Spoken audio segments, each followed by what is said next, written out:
बच्चों, 15 अगस्त यानी कि आज़ादी दिवस। पर क्या आपको पता है आज़ादी दिवस क्यों मनाते हैं? और हमें आज़ादी मिली थी तो किससे मिली और कैसे मिली? आज मैं आप सबको इंडिपेंडेंस डे की कहानी सुनाऊंगी। भारत, जिसे कि सोने की चिड़िया कहा जाता था, उसे लूटने के लिए आज से तकरीबन 400 साल पहले सन 1608 में ब्रिटिशर्स ईस्ट इंडिया कंपनी के रूप में भारत आए।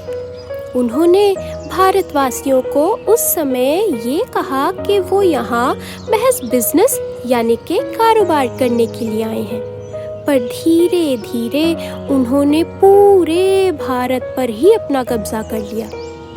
बिजनेस के नाम पर किया गया धोखा भारत के लिए बहुत बुरा साबित हुआ, क्योंकि उन्हें वापस खदेड़ने के लिए लाखों ही जानें हमें गंवानी पड़ी। अंग्रेज बहुत क्रूर थे। वे भारतीयों के साथ बेहद भेदभाव करते थे, जैसे कि भारतीय इंसान ही ना हो। पर इसके खिलाफ सबसे पहले आवाज उठाई थी सन 1857 में मंगल पांडे ने। उन्होंने जब देखा कि अंग्रेज भारतवासियों के घर में उन्हीं को गुलाम बना रहे हैं, उन्हीं पर अत्याचार कर रहे हैं, तो उन्होंने भारत को इनसे आज़ाद करवाने की ठानी। परंतु अंग्रेजों ने उनकी एक ना सुनी और इसके बदले उन्हें फांसी दे दी गई और मंगल पांडे शहीद हो गए। परंतु मंगल पांडे की शहीदी ने एक नई लहर शुरू की और अब हर भारतीय अपनी आज़ादी की मांग रखने लगा, जिससे अंग्रेज पूरी तरह बौखला गए। इसके साथ ही आवाज उठाने निकली झांसी की रानी लक्ष्मीबाई ने भी अंग्रेजों की रातों की नींद उड़ा दी। इससे पूरी दुनिया को मालूम पड़ा कि भारत की औरतें भी किसी से कम नहीं हैं, परंतु वो भी अंग्रेजों के खिलाफ छिड़ी एक जंग में शहीद हो गईं।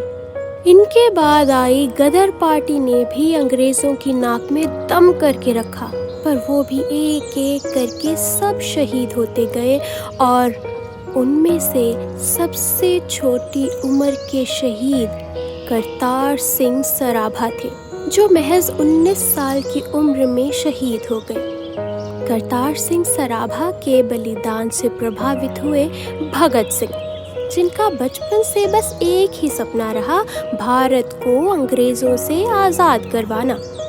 13 अप्रैल 1919 में जब वैसाखी के दिन जलियांवाले बाग में अंग्रेजों ने मासूम और निर्दोष भारतीयों पर गोलियां चला के हजारों ही लोगों को मार दिया, जिसका भगत सिंह पर बहुत प्रभाव पड़ा और उन्होंने जवान होते होते इतनी किताबें पढ़ी जिससे उन्होंने जाना कि कैसे एक खुशहाल देश बनाया जा सकता है।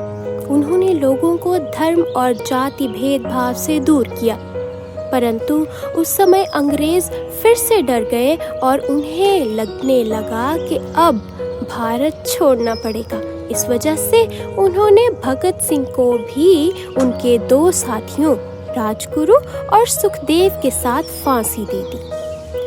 इतने सालों में कई सारे भारतीय लाखों की संख्या में शहीद हो चुके थे और भगत सिंह की शहीदी के बाद तो सभी एकजुट होकर आज़ादी पाने की तरफ बढ़ने लगे। कांग्रेस पार्टी को भी देश को आज़ाद करवाने के लिए काफी श्रेय दिया गया, जिसकी अगुवाई कर रहे थे राष्ट्रीय पिता महात्मा गांधी और पंडित जवाहरलाल नेहरू। एक और स्वतंत्रता सेनानी सुभाष चंद्र बोस, जो अपनी एक बहुत बड़ी ओहदे की नौकरी छोड़कर देश की आज़ादी के संघर्ष में कूद पड़े थे और लोग उन्हें नेताजी कहकर संबोधित करते थे। पर आज़ादी की तरफ बढ़ते भारत को देख ब्रिटिशर्स ने फिर से अपनी डिवाइड एंड रूल की पॉलिसी लागू की, जिसमें उन्होंने हिंदू और मुस्लिम को आपस में बांटना शुरू किया और भेदभाव आपसी नफरत का रूप ले गई, जब दोनों धर्मों के लोगों ने अपने अपने देश की मांग की। आखिरकार 15 अगस्त 1947 को वो दिन आया जब भारत को आज़ादी मिली। हर तरफ खुशी की लहर थी, पर इसी खुशी के बीच भारत 2 हिस्सों में बांटा गया, हिंदुस्तान और पाकिस्तान। हिंदुस्तान में ज़्यादा हिंदू और सिख थे और पाकिस्तान में ज़्यादातर मुस्लिम गए। इस बंटवारे में भी हज़ारों लोग मारे गए, परंतु भारत अब आज़ाद हो चुका था। पंडित जवाहरलाल नेहरू भारत के पहले प्रधानमंत्री बने। तो बच्चों, देखा हमारा इतिहास कितना महान है। कितने बलिदान देकर हम आज आज़ादी से घूम पा रहे हैं। इसीलिए हमें अपने देश की मिट्टी को कभी भूलना नहीं चाहिए और हमेशा अपने देश का नाम रोशन करने के लिए मेहनत करते रहना चाहिए।